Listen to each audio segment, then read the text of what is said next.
আমি সুন্দরী নই, সাদামাটা সাধারণ এতটাই যে কারো গল্পে নায়িকা হওয়া যায় না। আমি শুচিস্মিতা নই, বরং হাসলে আমাকে খারাপই লাগে। আমি সুবক্তা নই, মেপে কথা পরিমিত আলাপ আমার দ্বারা হয় না। উল্টে প্রাণ খুলে কথা বলতেই ভালোবাসি। সবার সাথে হাসি মুখে কথা বলতেই শান্তি লাগে মনে। বিদ্যাবতী বা বুদ্ধিমতী কোনোটাই আমার বিশেষণ নয়। অতি সাধারণ নগণ্য একটা মেয়ে, এতটাই যে কারো কবিতার কল্পিত নারী হওয়া যায় না। আমি ভীষণ একগুঁয়ে, জেদি, নাছোড়বান্দা ধরনের। বারণ শুনি, কিন্তু অকারণ বারণ মানি না। অন্যায়ের সাথে আপোষ করতে পারি না কোনোদিনও। কথায় কথায় চোখে জল আসে ঠিকই, কিন্তু সেটা অস্ত্র নয়, বরং আড়াল করি।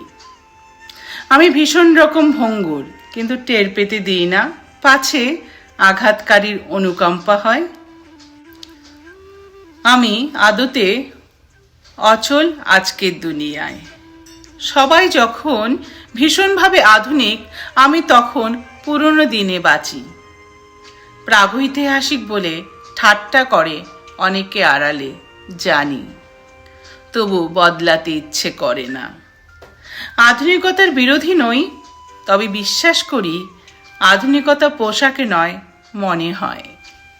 আমি আল্লাহ বিশ্বাস করি, কিন্তু কুসংস্কারে নয়। আমি মনে করি কাউকে দেওয়া শ্রেষ্ঠ উপহার হলো সময়, যা ক্রয় করা যায় না। আমি প্রার্থনায় বিশ্বাসী, কিন্তু ভণ্ডামিতে নয়। লোক দেখানো লৌকিকতা আমার আসে না। যেটুকু মন থেকে আসে সেটুকুই করি। আমি বদমেজাজি, কঠোর, এটা জেনেও পাল্টাতে পারি না নিজেকে। নিজের অসহায়তা যতটা না পীড়া দেয়, তার চেয়ে বেশি পীড়া দেয় প্রিয়জনের অসহায় অবস্থার। আমি এরকমই, হয়তো তাই আজ পর্যন্ত কারো প্রিয় হয়ে উঠতে পারিনি। নমস্কার।